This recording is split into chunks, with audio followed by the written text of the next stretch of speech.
우리가 오후 시간에 사도신경을 우리가 계속 다루고 있습니다. 이제 거의 이제 사도신경도 우리가 막바지에 이제 도달하고 있는데, 사도신경은 여러분 우리가 이제 다 알지만 구성이 세 단계로 세 부분으로 구성이 되어 있다라고 우리가 알고 있습니다. 우리가 이제 이 정도는 다 알죠. 그 세 단계가 어떤 기준으로 나누어집니까? 성부 하나님에 대한 신앙 고백과 성자 예수님에 대한 우리의 믿음의 고백, 그리고 마지막은 성령 하나님에 대한 우리의 신앙 고백, 믿음의 고백, 이렇게 성부와 성자와 성령 하나님, 삼위일체 하나님으로 사도신경이 이렇게 구성되어 있다라는 것을 우리가 계속 보았습니다. 그동안 우리가 이제 앞부분 성부 하나님에 대한 신앙 고백, 그리고 성자 예수님에 대한 신앙 고백을 우리가 쭉 살펴보았고, 이제 오늘부터는 이제 사도신경의 세 번째 부분인 성령 하나님에 대한 우리의 신앙 고백, 성령 하나님에 대해 우리가 무엇을 믿어야 하는지를 우리가 조금 살펴보도록 하겠습니다. 이 사도신경을 보면은 여러분, 성령 하나님에 대한 믿음의 고백은 얼핏 보면은 나는 성령을 믿으며라는 이 내용밖에 없는 것 같지만, 사실은 그 뒤에 나오는 거룩한 공교회와 또 성도의 교제와 죄를 용서받는 것, 몸의 부활과 영생, 이 부분이 사실은 다 누구의 일하심입니까? 물론 다 삼위 하나님의 일하심이지만, 특별히 사역적인 측면에서 볼 때는 성령 하나님께서 이 일들을 하시기 때문에 이 부분이 성령 하나님의 사역으로 우리가 들어갑니다. 우리 성령 하나님께서 이 땅에 오심으로, 우리가 사도행전 2장을 보면 성령 강림하심으로 무엇이 생겼습니까? 초대교회가, 이제 교회가 태동하게 되는 것. 그러니까 성령께서 오시면은 성령 하나님이 거룩한 하나님의 교회를 이루시고, 그리고 성령께서 그렇게 한 성령을 받은 성도들을 한 몸으로 엮으시고, 유기적으로 엮으셔서 성도를 교제케 하시고, 그리고 죄 용서, 몸의 부활, 영생, 그러니까 이 모든 구원의 일들을 우리 성령 하나님께서 우리 가운데 적용하여 주시는 일들을 하기 때문에 이 부분이 이제 성령 하나님의 사역으로 우리가 들어갑니다. 그 첫 번째 시간으로 나는 성령을 믿으며라는, 사실 이 짧은 세 마디의 고백인데, 이 고백에 대해서 우리가 무엇을 믿는지, 우리가 믿는 성령 하나님은 어떤 분인지를 우리가 조금 살펴보고자 합니다. 사실 성령 하나님에 대한 부분을 우리가 다루는 것이 너무 방대합니다. 이 한 시간에 다 다룰 수는 없지만, 우리 하이델베르그 교리문답 53문에서 말하는 내용을 중심으로 우리가 성령 하나님에 대해서 우리가 간단하게 조금 다뤄보고자 합니다. 우리 하이델베르그 교리문답 53문, 당신은 성령님에 대해 무엇을 믿습니까? 우리 함께 읽어볼게요. 첫째, 성령님께서 성부와 성자와 함께 참되고 영원하신 하나님이심을 믿습니다. 둘째, 성령님을 내게도 주셨음을 믿습니다. 성령님께서는 내가 참된 믿음으로 그리스도와 그 모든 은택에 하시고 나를 위로하시고 영원토록 나와 함께 하십니다 라고 말하고 있습니다. 여러분, 먼저 우리가 조금 생각해 봐야 될 게, 성령 하나님에 대한, 성령님에 대한 오해, 우리가 가지고 있는 오해에 대해서 먼저 조금 생각해 볼 필요가 있을 것 같아요. 분명 여러분, 성경은 성령님은 우리가 여기 하이델베르 교리문답에도 읽었지만 성부 하나님과 성자 예수님과 동일하신 참 하나님이시다라고 성경이 우리에게 말하고 있습니다. 그런데 여러분, 은연중에 우리 안에 자리 잡고 있는 것은 성령 하나님에 대한 우리의 이 잘못된 약간 오해가 뭐냐면, 이 성령님은 성부 하나님과 성자 예수님보다는 약간 서열상 조금 뒤쪽에 계신 분, 물론 우리가 그렇게 직접적으로 생각을 안 하는데 은연중에 우리 안에 이런 생각이, 여러분, 우리도 모르게 자리 잡고 있는 오해가 있어요. 삼위일체할 때 위라는 말, 1위 성부 하나님, 2위 성자 예수님, 3위 되시는 성령 하나님 하니까 이게 마치 서열 같아요. 물론 그런 의미는 아니죠. 이 위라는 말은 인격을 뜻하는 말이에요. 인격체라는 말인데, 우리의 이 타락한 본성으로 이해하려고 하다 보니까 약간 그렇게 조금 오해하는 경향이 우리 안에 있습니다.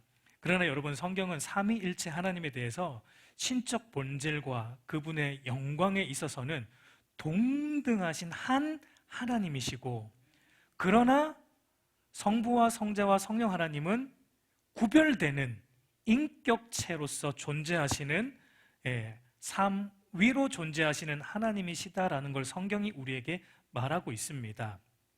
여러분, 이게 우리 인간의 이성으로는 이해를 못해요. 인간의 이성을 뛰어넘는 하나님의 지혜입니다. 그러니까 우리가 이성적으로 이거를 이해해서 믿을 수 있는 게 아닙니다. 이거는 여러분, 믿음의 문제예요. 믿어야 되는 거고 고백해야 되는, 신앙으로 고백되어야 되는 문제이지 우리가 이해할 수 있는 문제는 아닙니다. 우리의 유한한 이성으로 생각하다 보니까 우리도 모르게 이제 성령 하나님이 성부 하나님과 성자 예수님보다는 조금 서열상 낮은 분처럼, 그리고 성부 하나님과 성자 예수님이 어떤 일을 행하실 때 나타나는 성부 하나님과 성령 하나님의 능력, 권능으로 성령님을 조금 이해하는 경향도 우리 안에 조금 있어요. 예를 들면 여러분, 이런 거죠. 예전에 여러분, 기도원, 우리 한국 교회가 기도 문학 한참 흥행할 때 성령 집회, 기도원에서 성령 집회 이런 걸 참 많이 했어요. 그때 여러분, 부흥 강사님들이 오면은 주로 이제 하시는 멘트, 단골 멘트가 있었습니다. 그게 뭘까요?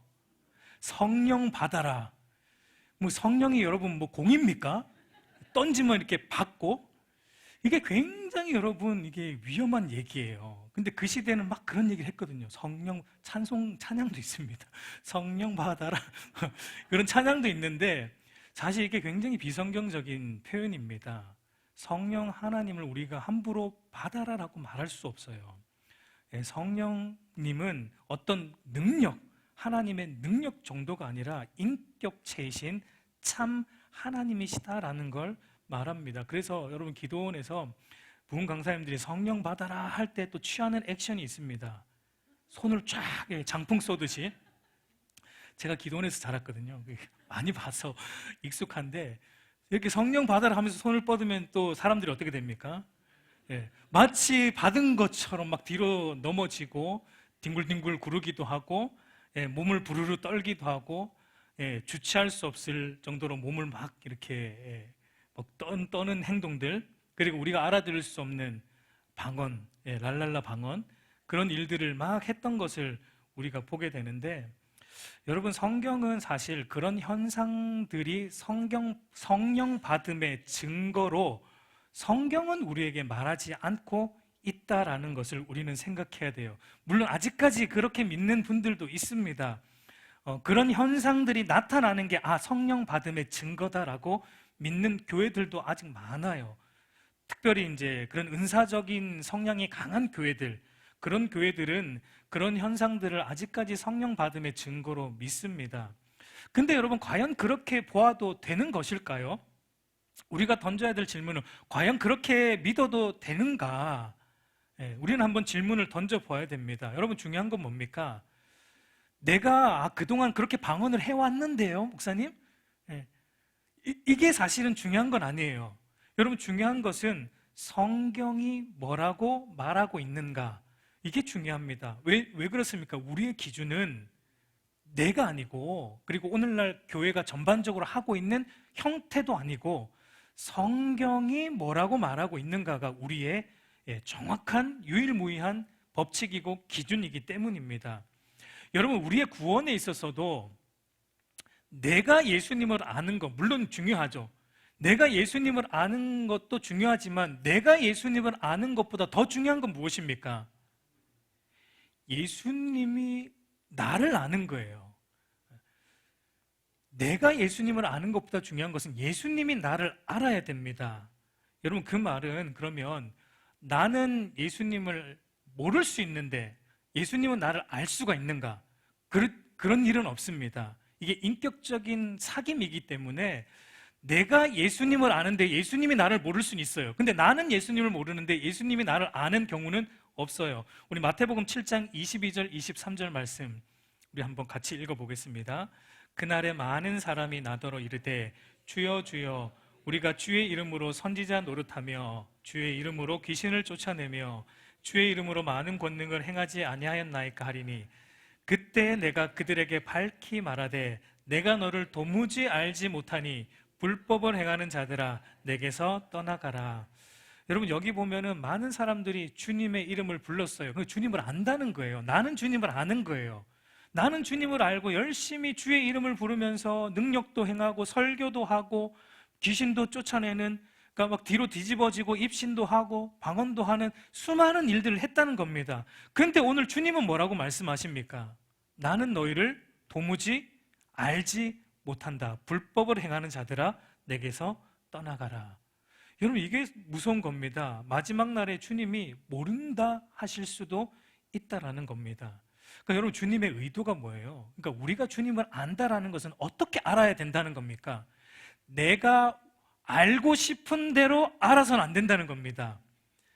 주님이 의도하신 대로, 그게 성경이죠. 성경에서 말씀하신 대로 너희가 나를 알아야지만 이게 인격적인 사귐이 되는 겁니다. 그러니까 내가 원하는 대로 믿는 것은 인격적인 사귐이 아니에요. 그건 내가 믿는 거예요. 주님이 원하시는 방법인 성경 말씀대로 우리가 주님을 믿고 주님과 사귀고 교제하는 것이 인격적인 사귐이고, 그것이 바로 마지막 날에 주님께서 우리를 나는 너를 안다라고 하실 수 있는 그런 신앙이다라고 말하고 있습니다.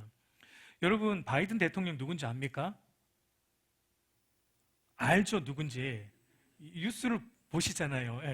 미국 대통령이잖아요. 다 압니다. 우리는 그 조 바이든 대통령에 대해서 알 만큼, 물론 자세히 아는 건 아니지만 어쨌든 어느 정도는 다 정보가 있습니다. 왜냐하면 뉴스를 통해 알고 인터넷 검색만 해봐도 그분이 어떤 분인지에 대해서 알 수 있어요. 우리가 알죠. 우리가 아니까 그러면 여러분 백악관 앞에 가가지고 저 바이든 대통령 좀 만나고 싶은데 들여보내주세요 하면 여러분 들여보내줍니까? 절대 안 들여보내줍니다. 잡혀갈 수 있어요. 그런데 여러분, 어떤 경우에 들여보내줍니까? 내가 그분을 안다고 들여보내주는 게 아니고 그분이 나를 알면, 인격적으로 사귐이 있었으면, 그분이 말해서 내가 아는 사람이니까 들여보내주라, 그러면 우리는 들어가서 만날 수 있습니다. 그런 것과 마찬가지예요. 나 혼자 주님을 아는 것은 중요하지 않습니다. 나 혼자 교회 열심히 다니고 나 혼자 신앙생활하고 내가 원하는 방식대로 믿는 거 중요하지 않습니다. 주님이 원하시는 대로, 성경대로 우리가 주님을 알고 믿는 것, 그리고 그분과 사귐과 교제를 하는 것이 우리에게 중요하다는 것입니다. 그러므로 여러분, 중요한 것은 성경이 그러면 성령 하나님에 대해서 어떻게 말하는가, 성경은 성령 받음의 증거를 성경은 뭐라고 우리에게 가르치고 있는가, 우리가 이것을 살펴보는 것이 중요합니다. 우리 하이델베르 교리 문답에서 우리가 읽었지만 성경은 성령님은 성부 하나님과 성자 예수님과 동일한 본질을 가지신 참 하나님이시다라는 것을 말합니다. 성부 하나님과 성자 하나님과 성자 예수님과 성령 하나님은 그 존재와 영광과 능력에 있어서 동일하신 삼위일체 하나님이시다라는 것을 말하고 있어요. 여러분, 성경은 성경책 열자마자 이것을 우리에게 말하고 있습니다. 창세기 1장 2절 말씀을 보면 이렇게 말합니다. 땅이 혼돈하고 공허하며 흑암이 깊음 위에 있고 하나님의 영은 수면 위에 운행하시니라. 우리 창세기 1장은 창조 기사이죠. 하나님이 천지를 창조하신 창조 기사인데 그 천지 창조 기사 속에서도 하나님의 영, 곧 성령 하나님이 창조를 함께 하고 있는, 그러니까 성부 하나님과 성자 예수님과 성령 하나님이 이 창조를 사역을 함께 하고 있는 동등하신 삼위일체 하나님이심을 성경은 바로 열자마자 우리에게 소개하고 있는 것을 보게 돼요. 이것에 대해 이제 시편 기자도 이렇게 말하는데, 시편 104편 30절 말씀 한번 같이 읽어볼까요? 주의 영을 보내어 그들을 창조하사 지면을 새롭게 하시나니. 여러분, 시편 기자도 성령의 감동으로 성경을 쓰면서 주의 영, 성령 하나님께서 창조의 일을 하셨다, 성부와 성자 예수님과 동등하게 성령 하나님도 그 창조의 일을 하신 삼위일체 하나님 되심을 우리에게 소개하고 있습니다. 여러분, 그 외에 성경 많은 구절들이 성령 하나님의 하나님 되심, 동등한 하나님 되심에 대해서 소개하고 있습니다. 몇 구절만 우리가 살펴보면 이사야 63장 10절 말씀도 보면 그들이 반역하여, 이스라엘이 반역했어요. 말씀을 어겼습니다. 그런데 그때 주의 성령을 근심하게 하였으므로, 그러니까 성령 하나님이 이스라엘 백성들이 죄를 지어서 하나님을 떠난 것에 대해서 근심하고 탄식하고 있다라고 이사야 선지자는 말하고 있습니다. 여러분, 근심하고 탄식하는 건 누가 할 수 있어요? 인격을 가진 존재가 하는 겁니다. 그러니까 성령 하나님의 어떤 능력, 어떤 성부와 성자가 일으키신 어떤 그 힘을 의미하는 것이 아니고 성령 하나님은 인격을 가지신 하나님이심을 이사야 선지자도 말하고 있습니다. 그리고 고린도전서 2장 10절 말씀도 우리 한번 같이 읽어보겠습니다.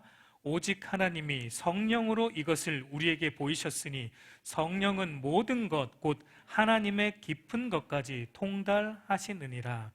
여러분, 하나님의 깊은 것까지 다 통달하시는 것은 누구만 가능합니까? 하나님만 가능해요. 그러니까 성령 하나님도 바로 성부와 성자와 동등하신 삼위일체 하나님 되심을 사도 바울도 말하고 있어요.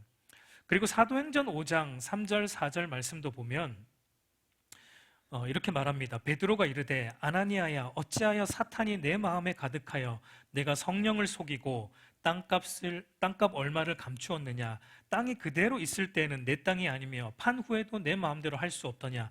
어찌하여 이 일을 내 마음에 두었느냐. 사람에게 거짓말한 것이 아니요 하나님께로다 라고 말합니다. 여러분, 초대교회가 태동할 때 아나니아와 삽비라라는 부부가 자신들의 땅을 팔아서, 그러니까 자기 소유를 다 판 거예요. 땅을 팔았다는 것은 자기의 전 재산을 팔은 겁니다. 그러니까 전 재산을 팔아서 사도들에게 주는데 어떻게 주었습니까? 일부를 감추고, 이것이 문제가 되었죠. 그래서 이들이 어떻게 되죠? 그 자리에서 즉사합니다. 여러분, 억울하죠. 헌금하고 죽었어요. 그냥 죽었으면 덜 억울할 텐데 헌금을 하고, 헌금 복 받고자 헌금했을 텐데 헌금을 하고 죽었습니다. 이들이 여러분 죽임 당한 이유가 땅을 팔아서 헌금을 조금 했기 때문에 그런 이유가 아니죠. 이들이 하나님이 땅 판 그 값을 많이 내면 하나님이 기뻐하시고 일부만 내면 하나님이 별로 기뻐하시지 않는 그런 하나님이 아니시죠. 이들의 근본적인 문제는 하나님보다 돈을 더 사랑했던 것이고 하나님보다 자신들을 더 사랑하고 높이고자 했기 때문에, 여러분, 이 사건이 사실은 상징적인 사건이에요. 초대교회가 시작되는 시점이기 때문에 상징성을 가지고 있고, 여러분, 사실 이것대로였으면 지금 오늘 여러분 살 사람이 없습니다. 저와 여러분들도 헌금할 때 고민 많이 하잖아요. 여기서 공 하나 더 뺄까? 그런 고민 여러분 우리 한 번씩 다 해보잖아요. 그러면 사실 다 우리도 이렇게 돼야 되는데, 그러니까 이 사건은 상징적이에요. 초대교회가 이제 막 시작되는 시점에서 일어났기 때문에 하나님께서 표본을 삼으신 거예요. 그러니까 교회라는 게 어떤 것인가, 성도가 어떤 존재인가, 하나님으로만 사는 존재이다라는 것, 하나님만으로만 만족하며 사는 존재라는 것을 보여주기 위해 이 사건이 등장하는데, 어쨌든 이들의 죄는 사실 이 사도행전 4장 말미를 보면은 바나바라는 믿음의 사람이 먼저 이 일을 했습니다. 자기 땅을 팔아서 사도들에게 바쳐요. 정말 기쁨으로 교회를 세우고자 하는 신앙적인, 하나님께 영광을 돌리고자 하는 그 마음 중심을 가지고 바나바가 그 일을 했을 때 아나니아와 삽비라가 그걸 보고 부러워한 거예요. 나도 저렇게 초대교회 성도들로부터 칭송받고 싶다. 그런 마음으로 이제 이들이 했기 때문에 하나님께서 이들을 치신 거예요. 그런데 이들이 그런 마음으로 하니까 땅을 팔고도 어떤 마음이 들어요? 다 주기가 아깝습니다. 그러다 보니까 일부를 감추어서 그리고 일부만 하게 된 거예요. 그때 여러분 베드로가 말하죠. 너희가 성령을 속였다. 성령을 속였다라고 말하면서 그 마지막에는 사람에게 거짓말한 것이 아니고 누구에게 거짓말했다라고 말합니까? 하나님께 거짓말을 한 것이다 라고 말하는 것을 보면 베드로도 지금 성령 하나님은 어떤 능력 정도가 아니라 바로 하나님이심을 베드로도 말하고 있다라는 것을 우리가 보게 됩니다. 여러분, 그러므로 우리가 성령님, 성령 하나님을 우리가 부를 때도 여러분 함부로 불러서는 안 됩니다. 성령 받아라 이런 말을 함부로 우리가 해서는 안 돼요. 성부와 성자와 성령 하나님은 동등한 분으로서 우리는 성령 하나님께도 성부와 성자에게 동등한 경배와 영광을 돌려드리는 것이 마땅하다라는 것입니다. 우리가 성령 하나님에 대해서도 여러분 조심해야 돼요. 그런 면에서. 그리고 예수님께서 이제 제자들에게 이제 승천하시기 전에, 십자가에 달리기 전에 이렇게 또 이런 말씀을 하셨습니다. 요한복음 16장 7절 말씀을 보면, 그러나 내가 너에게 실상을 말하노니 내가 떠나는 것이 너에게 유익이라. 내가 떠나가지 아니하면 보혜사가 너에게 오시지 아니할 것이요 가면 내가 그를 너희에게 보내리니. 예수님께서 이제 떠나가시는 것이 유익하다. 그 이유가 보혜사 곧 성령께서 너희에게 오실 것이기 때문이다. 근데 여러분, 예수님께서 내가 떠나가고면 성령 하나님을 보내주실 것인데, 그분이 너에게 오실 것인데 어디로 오신다고 말합니까? 그분이 오시면 어디에 오신다는 거예요? 우리 요한복음 14장 16, 17 오늘 읽은 우리 말씀 다시 한번 같이 읽어보겠습니다. 내가 아버지께 구하겠으니 그가 또 다른 보혜사를 너에게 주사 영원토록 너희와 함께 있게 하리니 그는 진리의 영이라. 세상은 능히 그를 받지 못하나니 이는 그를 보지도 못하고 알지도 못함이라. 그러나 너희는 그를 아나니 그는 너희와 함께 거하시며 너희 속에 계시겠음이라. 어디에 오신다는 겁니까? 우리의 마음 안으로 성령 하나님을 보내어 주시겠다라고 예수님께서 말씀하고 있는 거예요. 성령 하나님이 어디로 오시는가? 우리의 마음 속으로, 우리의 마음 안으로 성령 하나님이 들어오신다는 거예요. 저와 여러분 안에 지금 성령 하나님이 내주하신다는 겁니다. 신비한 일이죠. 여러분, 이것은 정말 신비한 일이에요. 성령께서 우리 안에 오심으로 우리가 예수님과 영적으로 연합하게 되는 일이 일어나고, 또 성부 하나님과도 영적으로 연합하게 되는 놀라운, 우리 인간의 이성으로 이해할 수 없는 놀라운 일이 성령이 오심으로 우리 안에 일어난다라고 말씀하고 있습니다. 성령 때문에 저와 여러분이 여러분 성부 하나님과도 교통할 수 있는 거예요. 인격적으로 우리 안에 오신 성령 때문에 우리가 성자 예수님과도 인격적으로 사귀고 교통할 수 있는 것입니다. 이 놀라운 특권이 우리 안에 오심으로 이루어 주신다라고 말합니다. 그래서 요한복음 14장 20절도 보면 그날은 성령님이 우리 안에 오시는 날이죠. 성령님이 우리 안에 오시는 날에는 내가 아버지 안에, 너희가 내 안에, 내가 너희 안에, 바로 그리스도와의 신비한 연합, 이 연합이 우리 안에 이루어진다라는 것을 말씀합니다. 여러분, 이게 유익한 일이에요. 근데 우리 성령 하나님이 우리의 마음 중심에 오심으로 유익하게 하시는 일들이 구체적으로 어떤 겁니까? 이렇게 우리 안에 오셔서 우리와 한 몸이 되셔서 우리 안에서 이루어내시는 일들이 무엇입니까? 어떤 유익한 일을 이루어내세요? 우리가 앞에서 본 하이델베르그 교리문답 둘째 부분에 보면은 성령 하나님께서 우리에게 뭘 주신다고 말합니까? 참된 믿음을 주셔서 그리스도와 그 모든 은택에 참여하게 하시는 이 유익한 일을 성령께서 우리 안에서 이루어 주신다는 겁니다. 예수 그리스도께서 이루신 구속, 구원의 모든 유익들, 은택들을 성령 하나님이 우리 안에 오실 때 다 가지고 오신다라는 것입니다. 여러분, 우리가 사도신경 안에서 예수님께서 우리를 죄로부터 건져 구원하시기 위해 어떤 일들을 하셨는지 우리 사도신경을 통해서 보았어요. 예수님은 죄가 없으신 하나님의 유일한 아들이시지만 우리의 죄를 대신 감당하시기 위해 우리와 같은 인간의 몸으로 이 땅에 오셨고 고난받으셨고 십자가에 못 박혀 죽으심으로 우리의 모든 죄값을 지불하셨습니다. 근데 여러분, 이것이 실질적으로 우리의 것이 되는 것은 어떻게 되는 것입니까? 믿음으로 되는 거죠. 그죠? 이 모든 사실이 내 것이 되었다는 것을 믿음으로 되는 거예요. 예수 그리스도가 나의 구주 되시고 나의 하나님 되시며 예수 그리스도께서 나의 죄를 사하시고 이 모든 구원의 은택을 이루셨다라는 것을 우리가 믿음으로 우리의 것이 되는 거예요. 오직 믿음입니다. 그런데 어떻게 우리가 믿을 수 있냐는 말이죠. 우리가 어떻게 이것을 믿을 수 있냐는 말이죠. 여러분, 우리가 스스로 믿을 수 있습니까? 우리는 절대 스스로 못 믿습니다. 사도 바울은 이렇게 말합니다. 고린도전서 12장 3절 후반부를 보면 우리 한번 같이 읽어볼까요? 또 성령으로 아니고는 누구든지 예수를 주시라 할 수 없느니라. 그러니까 여러분, 성령 하나님이 아니고는 누구든지 예수 그리스도를 나의 구주, 나의 하나님으로 고백할 수 없다라고 말하고 있습니다. 예수님께서 나의 죄를 위해 십자가에 죽으셨다는 사실을 믿을 수 있는 것, 예수님이 나를 구원하시기, 나를 의롭다 하시기 위해 부활하셨다는 사실을 믿을 수 있는 것, 예수님이 승천하셨고 지금 하늘 보좌 우편에서 나를 위해 간구하고 있다는 사실을 믿을 수 있는 것, 그리고 예수님이 장차 다시 오셔서 이 세상을 심판하시고 우리를 부활케 하시고 영원한 하나님 나라에 참여하게 하신다는 이 모든 사실을 믿을 수 있는 것은 우리의 의지로 되지 않아요. 우리의 마음속에 성령 하나님이 오셔야지만 우리에게 이 믿음을 주신다라고 성경은 우리에게 말합니다. 여러분, 우리 인간은요, 죄와 허물로 죽은 존재입니다. 죄와 허물로 죽어서 우리 안에 뭐가 가득 차 있냐면 하나님에 대한 적대감. 여러분, 하나님이 우리한테 여러분 선한 것만 주셨어요. 근데 여러분, 인간은요, 하나님에 대해서 적대감으로 가득 차 있습니다.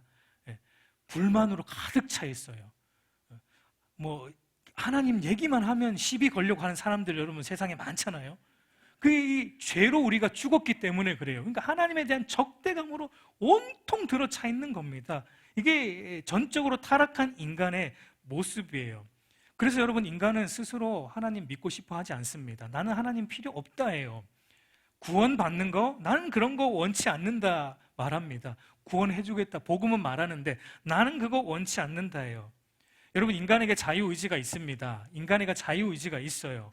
그런데 타락한 인간의 자유의지는 여러분 사실은 자유롭지가 않아요. 자유의지인데 자유롭지가 않아요. 그러니까 하나님과 상관없이 사는 일에 자유로워요. 그러나 하나님을 믿는 일에는 자유롭지가 않아요. 그게 타락한 인간이 가지고 있는 자유의지입니다. 그래서 우리가 예전에 구원론 할 때 여러분, 마틴 루터 같은 사람은 타락한 인간의 의지를 뭐라고 불렀습니까? 기억에 납니까? 너무 오래돼서 여러분 기억이 안 나죠? 노예 의지라고 불렀어요. 타락한 인간의 의지는 사실은 죄의 노예로 살아가게 된 노예 의지라고 불렀습니다. 그러니까 죄를 짓는데 자유로워요. 그러니까 하나님과 상관없이 사는 데만 자유로운 겁니다. 그러므로 여러분, 누군가가 예수님은 나의 구주 되십니다, 나의 하나님이십니다, 진실로 누군가가 정말 진실로 예수님은 나의 구주시며 나의 하나님이시며 나의 이 죄악으로부터 나를 건지신 나의 구원주 되십니다라는 이 고백을 누군가가 진실로 하고 있다면 지금 그 사람 마음속에는 누가 와 계시다는 거예요. 성령 하나님이 오셨기 때문에, 그리고 오신 그 성령님이 우리에게 믿음을 주셨기 때문에, 선물로 믿음을 주셨기 때문에 우리가 그 고백을 할 수 있다라는 겁니다. 우리의 선택과 의지가 아니라 우리 성령 하나님을 보내어 주셔서 우리 마음 가운데 성령 하나님이 오심으로 우리가 그 은혜를 받았다라고 성경이 말하고 있어요. 그래서 여러분, 에스겔 선지자도 그 구약 시대에 이것을 예언했습니다. 에스겔 36장 26절 27절 우리 한번 같이 읽어보겠습니다. 또 새 영을 너희 속에 두고 새 마음을 너에게 주되 너희 육신에서 굳은 마음을 제거하고 부드러운 마음을 줄 것이며 또 내 영을 너희 속에 두어 너희로 내 율례를 행하게 하리니 너희가 내 규례를 지켜 행할지라. 여러분, 성령 하나님이 우리 마음 가운데 오시면 죄로 인해 굳은 마음, 이 굳은 마음, 그러니까 하나님에 대해서 적대적인 마음, 이 굳은 마음을 제거하여 주시고, 우리 스스로 못하니까 성령께서 제거하여 주시고 부드러운 마음, 새 마음, 하나님을 믿을 수 있는 마음, 그리스도를 믿을 수 있는 마음, 하나님 말씀대로 살아갈 수 있는 마음, 그 마음을 우리 안에 성령님이 주신다라고 말합니다. 여러분, 성령 하나님만이 죄로 인해 돌같이 굳어진 마음을 새롭게 하여 부드러운 마음으로 변화시킬 수 있고, 성령 하나님만이 그 사람으로 하여금 자신이 하나님 앞에 죄로 인해 죽어 마땅한 죄인임을 깨닫게 하실 수 있고, 성령 하나님만이 그 사람으로 하여금 날마다 죄로부터 돌이켜서 거룩하고 의로운 삶으로 살아갈 수 있도록 만드실 수 있고, 성령 하나님만이 그 사람으로 하여금 성경의 모든 말씀을 하나님의 말씀으로 받아들이고 성경 말씀대로 믿고 행하도록 하신다라고 말하고 있습니다.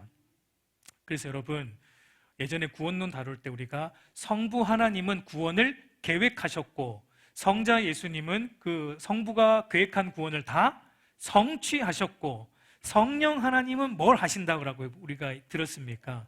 성령 하나님은 바로 성부가 계획하시고 성자가 이루신 구원을 우리에게 적용하여 주시는 역할을 우리 성령 하나님께서 하신다라는 것을 우리가 예전에 다루었어요.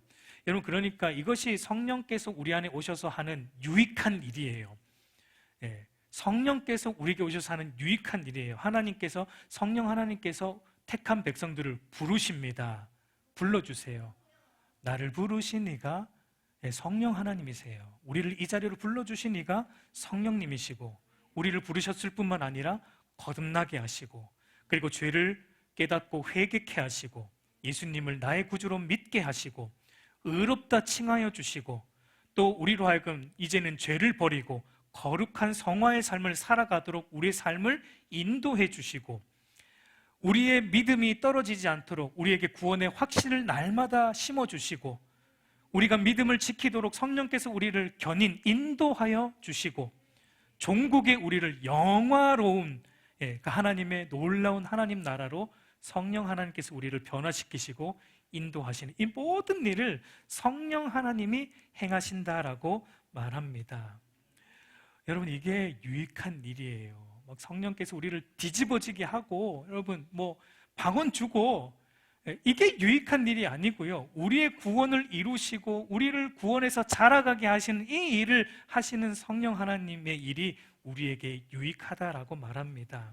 그런데 여러분, 마지막으로 그러면 성령 하나님이 이런 유익한 일, 우리의 구원을 자라가게 하는 이 일을 성령 하나님이 쓰시는 방법이 있어요. 어떤 방법으로 우리를 이렇게 구원해서 자라게 하시고, 구원해서 날마다 신적 성품에서 날마다 우리를 자라게 하시는데, 그 성령 하나님이 쓰시는 방법이 무엇입니까? 무엇을 사용하십니까?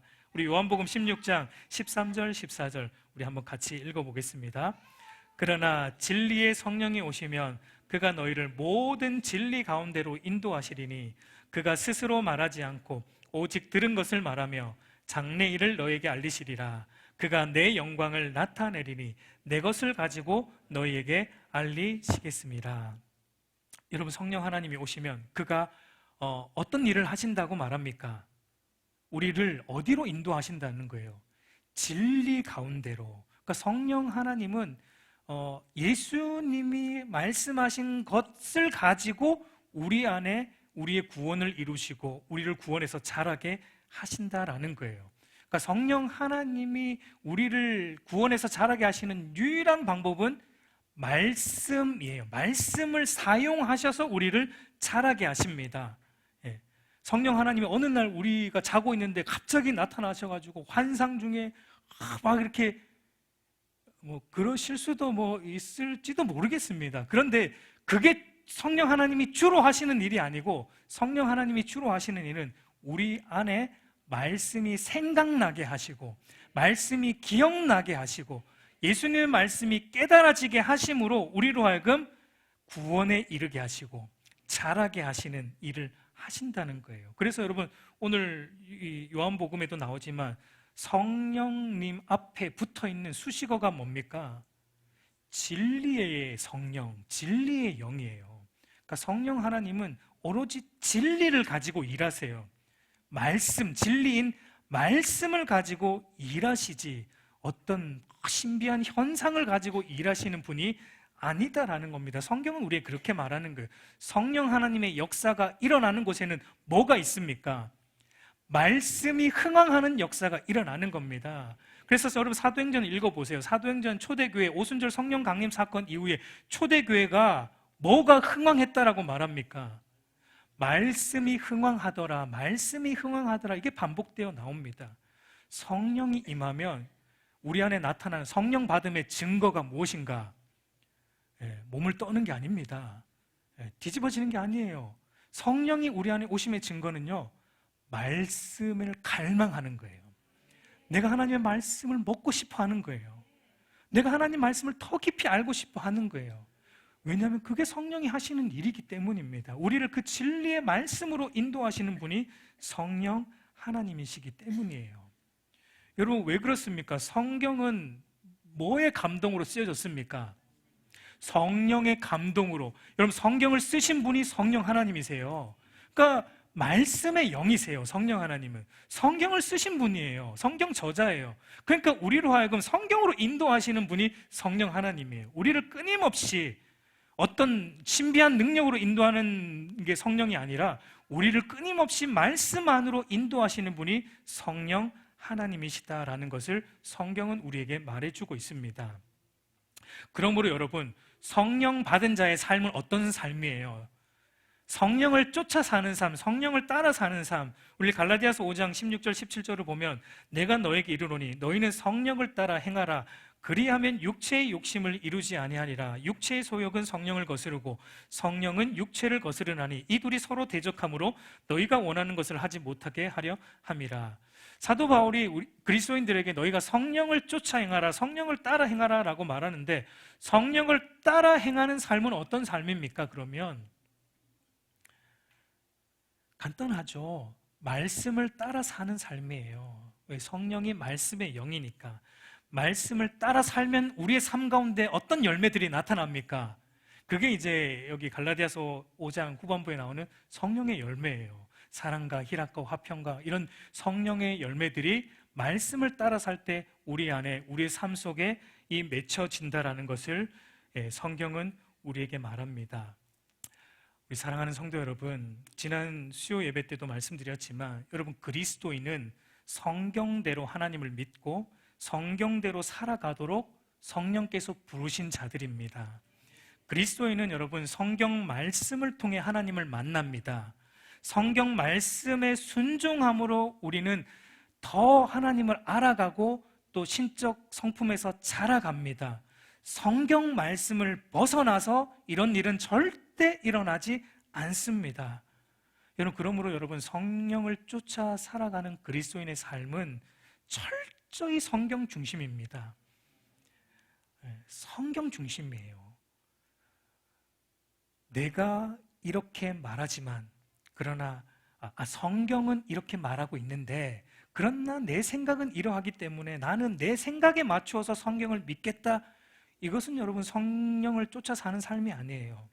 아무리 내 생각이 이러하다 그래도, 아무리 내가 지금 생각하고 있는 것이 세상적으로도 보기 좋고 뭔가 지혜로워 보이고 논리적이어 보여도, 그러나 성경이 아니라고 말하고 있고 성경이 이렇다고 말하면 우리의 생각을 꺾어내고 성경에 우리를 맞추는 것, 이것이 바로 성령 충만한 사람의 특징입니다.